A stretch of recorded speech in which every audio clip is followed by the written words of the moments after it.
Buongiorno a tutti, ben trovati GP On Air insieme per questo mese di agosto, ancora poche puntate prima di andare anche noi nel nostro Ferragosto, nella nostra vacanza agostana, con 2 settimane che ci concederemo prima di riprendere poi ai primi di settembre. Argomenti anche oggi interessanti, partiremo dal bilancio del Cagliari dello scorso campionato, ma lo faremo con un personaggio particolare, lo scrittore Nino Nonnis, nato a Sindia ma cagliaritano verace anche nei modi in cui ci racconterà appunto il suo punto di vista legato proprio alla stagione del Cagliari che si è appena conclusa, con la mancata conferma di Zenga, l'arrivo di Francesco e via dicendo, tutte le altre vicende che poi affronteremo anche dopo. A seguire si parlerà di autunno in Barbagia. La pandemia ha cambiato le nostre abitudini, ha cambiato anche le idee. Molti dicono che potrebbe essere l'opportunità per progredire e in fin dei conti autunno in Barbagia tenta di progredire con una formula nuova, passando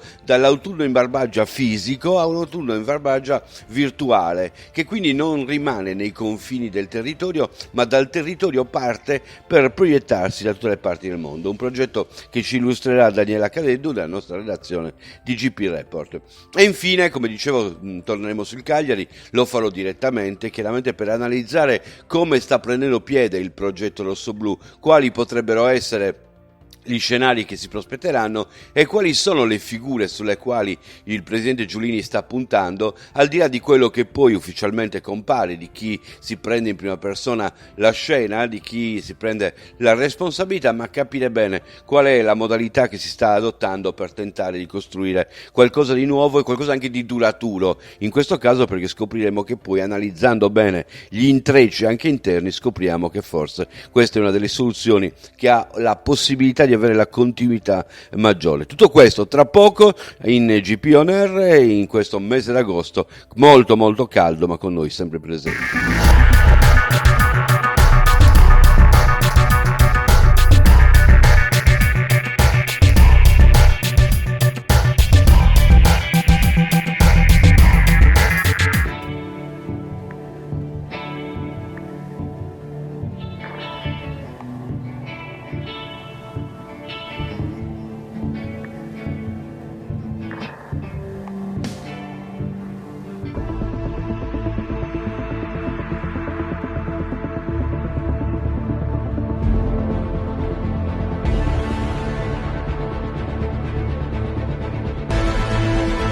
A GP On Air ho l'onore di avere con me uno scrittore, un collega, perché poi ha fatto per tanti anni l'insegnante, un personaggio cagliaritano verace, malgrado lui sia nato a Nuoro. Si tratta di Nino Nonnis. Ben trovato, Nino. Ciao Vittorio, sono nato a Sindia. A Sindia, per precisione, come Pietro Paolo Virdi. Siamo tutti grandi calciatori da quelle parti. Ma anche tu giocavi al calcio, Nino? Sì, giocavo a pallone, però avevo 100 kg da portarmi appresso. Lo so, anch'io adesso. Prima magari no.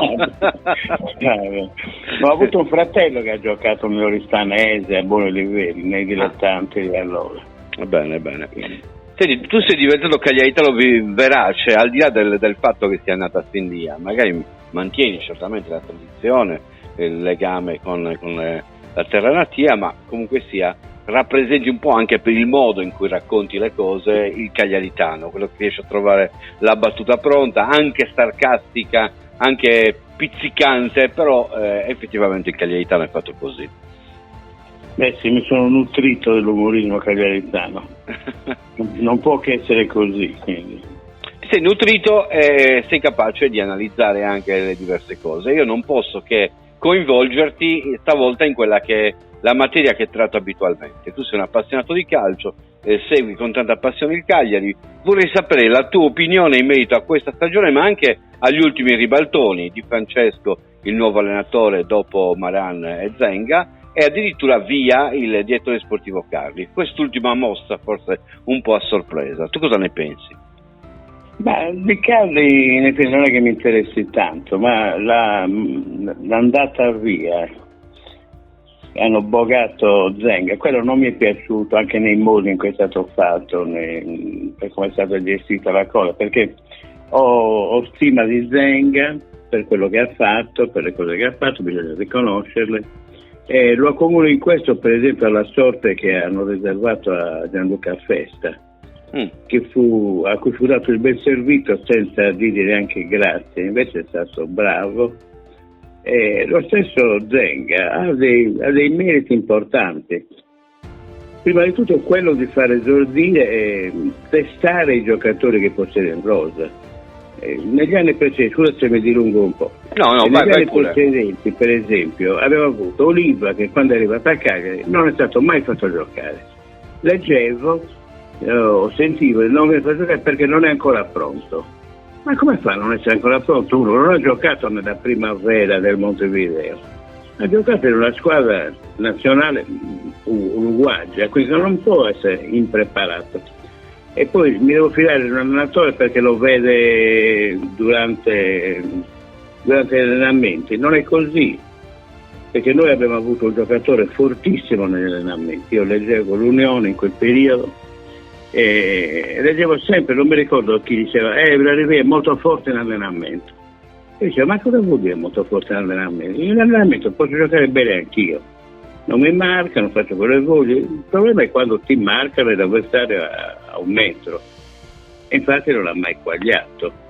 Sì. Certi giocatori vanno provati, quello che ha fatto Zenga, e bisogna riconoscerlo. Ha lanciato tanti giovani, i Carboni, non devo fare il nome adesso, giovani che poi io ho visto così per passione con la primavera. Con la primavera, non è che sono andato a vedere, li ho visti al computer. Sono giocatori che mi piacciono. Secondi nel campionato di Serie A primavera, dietro l'Atalanta. Non è cosa di poco conto. Un tempo eravamo un allevamento di Conte, adesso sta uscendo qualche ostrica. Sì. Senti, però bisogna lasciarla uscire, altrimenti è difficile aprire le ostriche. Sì, è difficilissimo, non è facile a gustarle dopo, bisogna aspettare nel momento opportuno.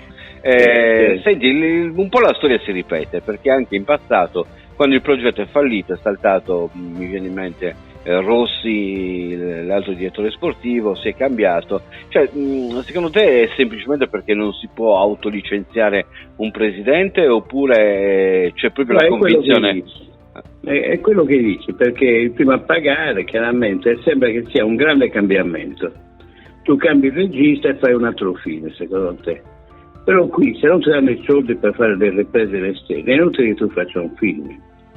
Quindi sono cambiamenti fasulli che non ci dicono niente. E l'impostazione non basta, dico, con i soldi è come l'affare del Cagliari dello scudetto, ma senza Rovelli, no, senza Arricca. Chi ha comprato i giocatori è stata Arricca, poi avrà contribuito a farli fermare a Cagliari i soldi di Rovelli, ma Arricca, al quale bisogna dare questo grande merito, che non è solo paesano o sardo, è nazionale, è stato un grande. Io non lo conosco, non l'ho mai incontrato per strada, però è stato veramente in gamba. Quindi non basta i soldi, l'Inter aspetta una valanga di soldi. E beh, ancora lì che lotta per il secondo, terzo e quarto posto. La Juve non sbaglia un acquisto e soprattutto non sbaglia una vendita, perché a noi ci ha piazzato Cerri e noi ce lo siamo tenuti, se è vero che abbiamo speso quel tanto di soldi, perché con quei soldi me ne vado in Sud America, se mi danno i soldi, giro, mi guardo le partite di campionato, ci sono i venteri e gli porto 5 giocatori. Stai dicendo una cosa molto vera, anche se poi ci sono le grandi differenze economiche che chiaramente incidono, però una cosa vera è il fatto che anche nel Cagliari dello scudetto non è che Arricca avesse utilizzato chissà quali frondi di soldi per allestire la squadra, anzi era stato capace di spendere poco per volta i pochi soldi che aveva a disposizione, perché fino al 67 poi c'era sempre comunque il rischio di fallimento, ma il Cagliari del 67 aveva già 7/11 di quella che sarà poi la squadra che vince lo scudetto. Ciò significa che l'aveva costruita con attenzione già negli anni precedenti. Bravo, non è che Martiradona l'ha preso dalla nazionale, Martiradona era un onesto giocatore, poi inserito in quella squadra è andato benissimo. Ma ce n'erano tanti. Ma guarda, Martiradona aveva preso che praticamente era ancora in Serie B. Rizzo l'aveva preso dalla Serie C, che aveva appena 20 anni, e quando l'ha venduto con Rizzo si è comprato Albertosi e Bruniera, non due per caso, quindi li ha cambiati. Nenè lo ha preso a quarti, perché praticamente pagava il prezzo del cartellino un quarto ogni anno e l'ha pagato in 4 anni, quindi l'ha preso anche questo nel primo anno di Serie A. Cera l'ha preso nel primo anno di Serie A, cioè Riva l'ha preso addirittura in Serie B. Mi sembra che giocava nel Verona. Sì. Ed era stato assieme a Carra, non me lo ricordo perché le cose vecchie me le ricordo, il miglior mediano della B. Sì, esatto. Però l'aveva preso ed è diventato il miglior mediano della A. Greati l'aveva preso in B, tanto che era stato il capocannoniere di quel campionato, quindi tutti i giocatori che già c'erano, non è che li avesse presi tutti all'improvviso con i soldi Morati dal 67 in poi. Quindi hai detto una cosa giustissima, che i soldi poi bisogna anche saperli spendere e saper fare economia. Certo. Un pensiero per il futuro. Quelli che ha comprato poi si è stabilizzato in un ruolo, anche Tomasini, certo. Che persona oltre che giocatore speciale, lo dico per inciso. Tomasini, io quando lo vidi dissi: ma questo, quali sono le doti di Tomasini? L'ho detto anche a lui. Poi a un certo punto dissi: guarda, c'è un tackle strano qui là. Infatti con lui la difesa non ha mai ballato. Quello che tu sai, lo facevamo anche noi, facevamo tappezzeria. Sì. Con Tomasini la difesa non ballava mai, era di rendimento, però bisogna intuirli certi giocatori, inserirli. Certo. Anche Nicolai mi sembra che ha fatto un anno alla Torres. Certo. E sarà citato lì, quindi. Bene, indicazione in diretta. Noi abbiamo tratto da questa chiacchierata, che purtroppo è giunta anche al termine come tempo, abbiamo tratto un elemento, secondo me. Il fatto che per il futuro bisogna stare attenti a chi affidare la campagna acquisti, perché poi di fatto si tratta non di spendere tantissimi soldi, ma di spenderli bene. L'altra cosa che mi pare che sia venuta fuori è che i giocatori bisogna poi tenerli, non è che li prendi, dopo 2 anni li vai via e devi ricominciare sempre da capo. La rifondazione non è sempre una cosa positiva, ma bisogna fare evoluzione, che probabilmente è più costruttiva. Sì, però Vittorio, ci vuole un cambiamento di impostazione. Adesso per esempio abbiamo Carboni, Lavinetti, queste saranno le nostre riserve, non dobbiamo andare a comprarci le riserve. Esatto. Quando poi sono risapute. Birsa, ma cosa ci dà? Quando è venuto Birsa? Ma che io vado a vedere, saranno a vedere Birsa, voglio vedere come sarà? È 80 anni in Italia, è quello che è.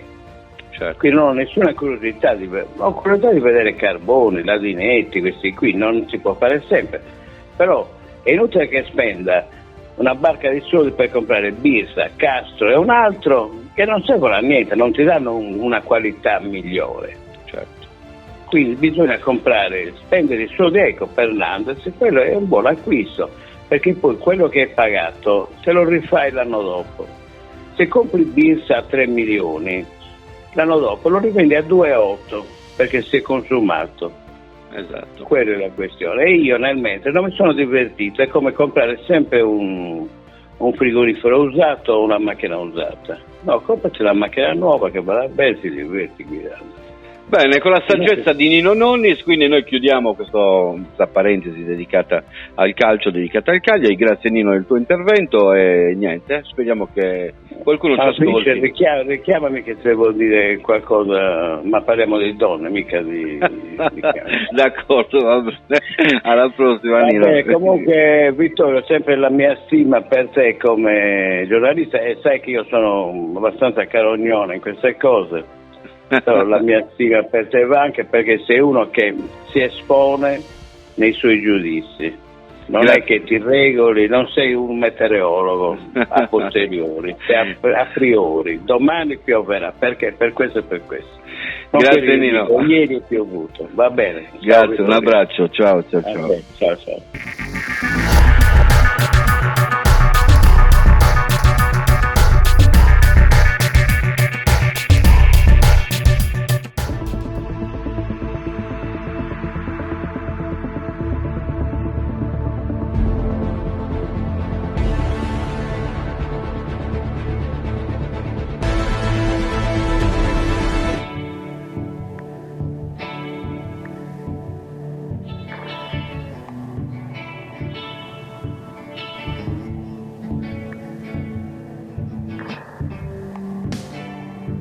Capatina nella nostra redazione GP Report per parlare con Daniela Cadeddu. Ben trovata Daniela, come stai?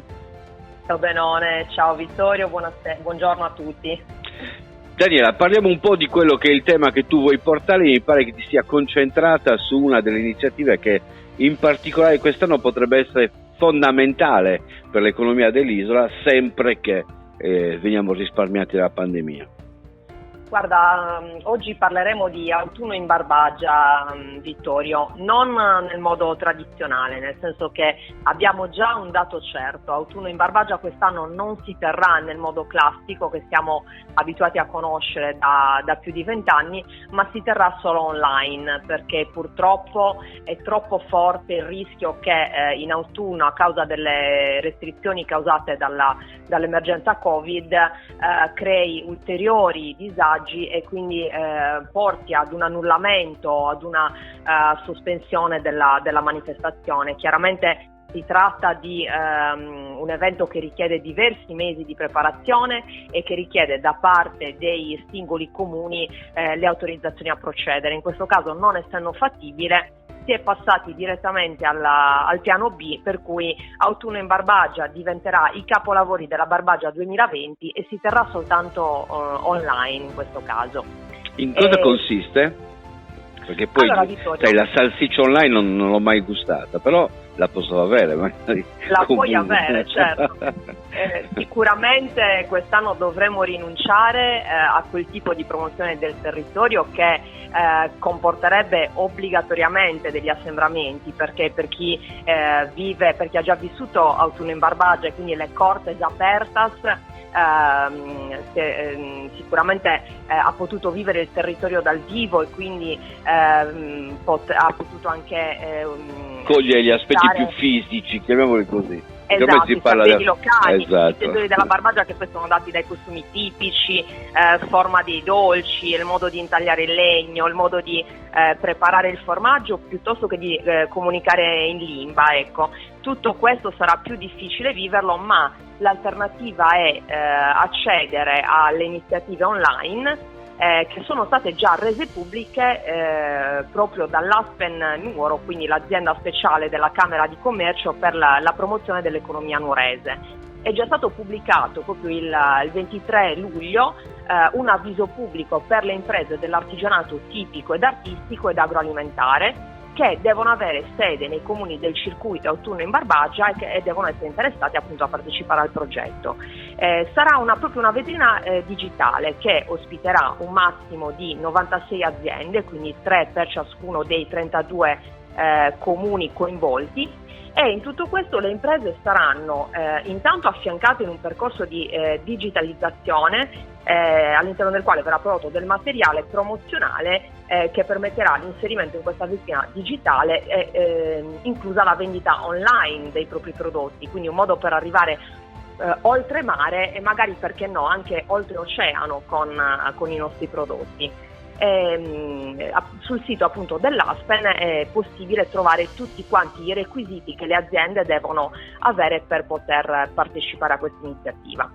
Daniela, recentemente ho partecipato a un incontro con Nicola Grauso che parlava appunto di digitale. Sai, Grauso è colui che ha visto 26 anni prima questo cambiamento, e una delle frasi che ha detto che mi hanno colpito di più è: non dobbiamo stare di fronte al cambiamento con la paura che ci stiano cambiando le carte in tavola, ma dobbiamo fare in modo che diventi per noi un'opportunità. Ecco, mi pare di capire che in fin dei conti, se noi guardiamo dalla giusta prospettiva, la pandemia finisce per essere quasi una nuova opportunità, perché se autunno in Barbagia fino all'anno scorso finiva per essere un investimento, chiamiamolo così, che finiva per coinvolgere solamente il turismo interno, in questo caso diventa un investimento per abbattere i confini del mondo e quindi, se vuoi, anche per potenziare la nostra economia.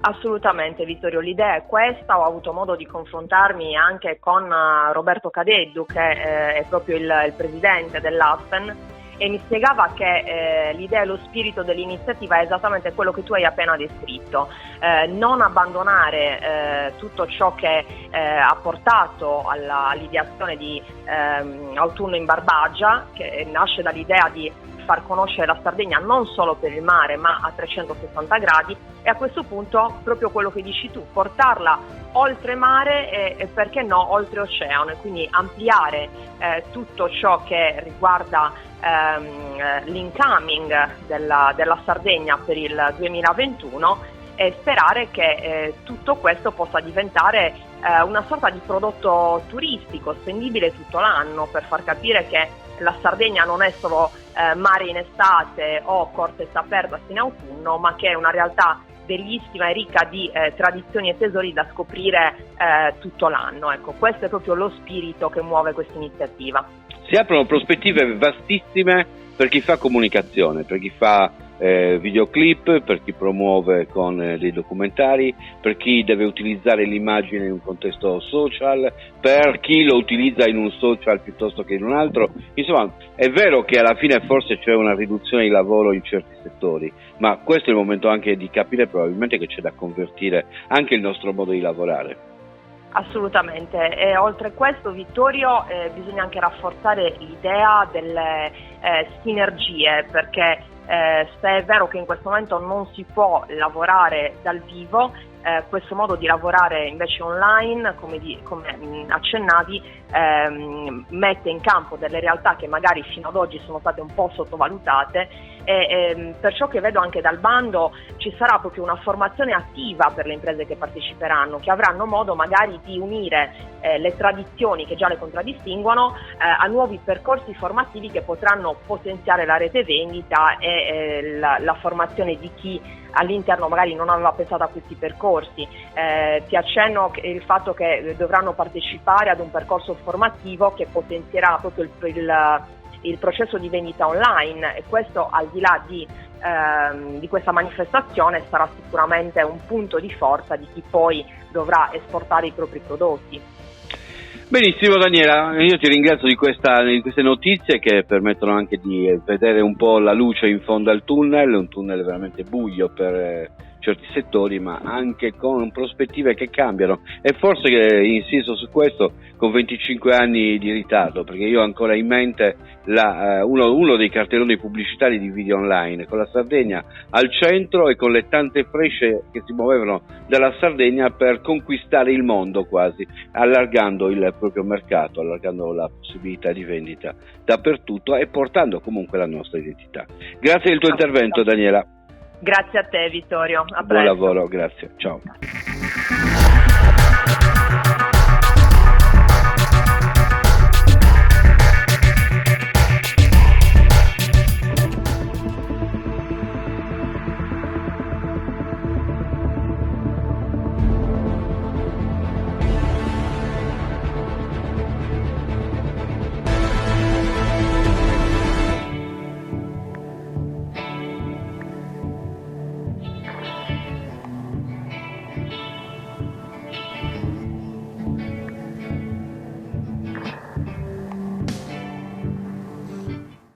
Come abbiamo detto precedentemente, avremo trattato direttamente quello che sta succedendo al Cagliari, quello che è già stato annunciato, quella che è la prospettiva della stagione che sta per iniziare, che nei programmi, nelle manovre certamente è già nel vivo.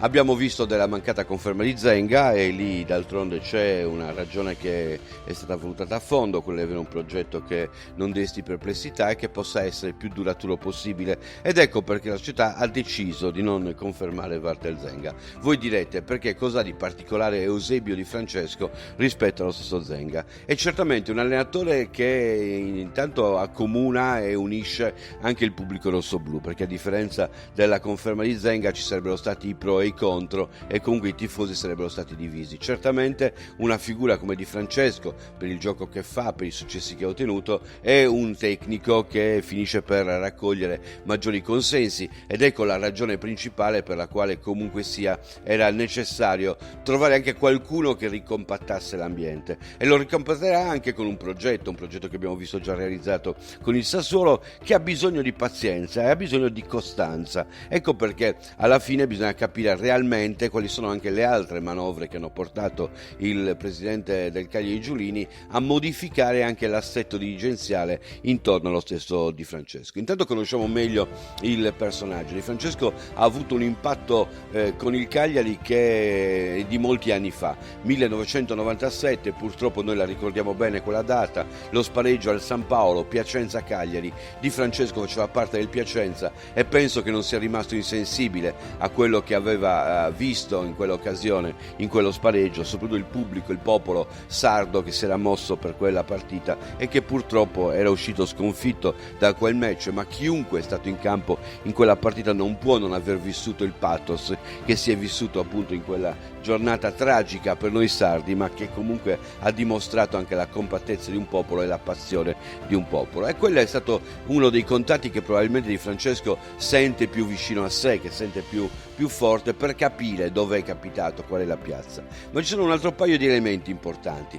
Di Francesco è anche un ex giocatore della Roma e lui è stato giocatore della Roma mentre nella Roma fioriva un certo Daniele Conti. Negli stessi anni in cui Di Francesco era giocatore della Roma, peraltro con la Roma ha avuto la possibilità di giocare più di 100 partite realizzando 14 reti, sfioriva anche Daniele Conti nel suo stesso reparto, nel reparto di centrocampo. È impossibile non pensare che tra Daniele Conti e Di Francesco non ci sia rimasto un buon rapporto, considerato anche che nella Roma c'era anche un certo Bruno Conti, comunque faceva allora il dirigente. E questo è un altro elemento che finisce per radicare Di Francesco a quello che è il Cagliari, perché comunque sia ci sono già due elementi, ma ce n'è un terzo, che questo è un elemento romantico se volete, perché Di Francesco è nato l'8 settembre. L'8 settembre il Cagliari giocò la sua prima partita in assoluto nel campionato, nella sua prima partita amichevole nel 1920, e quindi nell'anno del centenario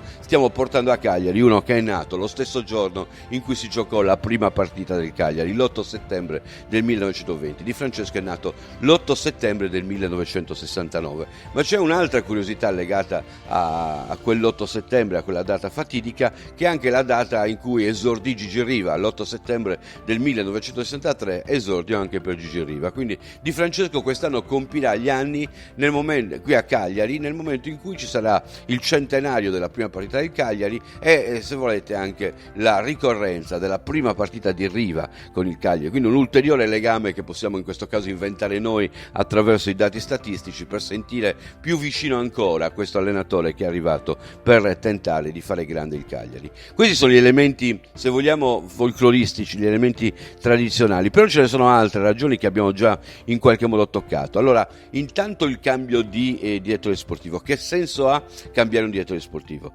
Dal mio punto di vista, e secondo me nella concezione anche del presidente Giulini, il direttore sportivo è una sorta di campocantiere, di direttore dei lavori, cioè è colui che firma un progetto. Carli aveva firmato il progetto con Maran, ancora prima era arrivato con Lopez, ma poi il progetto vero e proprio che Carli aveva firmato, o che aveva firmato chiaramente lavorando con la società, non è pensabile che abbia fatto tutto di testa sua, è stato quello con Maran. Un progetto che poi è stato lasciato, è stato abbandonato. E quando si chiude un progetto, probabilmente nella concezione imprenditoriale anche del presidente, il direttore dei lavori è necessario cambiarlo, è preferibile prenderne un altro. Chi subentra in questo momento è il secondo sardo che fa il direttore sportivo in questi ultimi, nell'ultima era, perché poi se torniamo indietro direttori sportivi ne abbiamo avuto altri sardi, ce n'è uno che non figura essere il direttore sportivo ma che per eccellenza è stato senza dubbio il maggior stratega del Cagliari, e parlo di Arrica che costruì il Cagliari dello scudetto.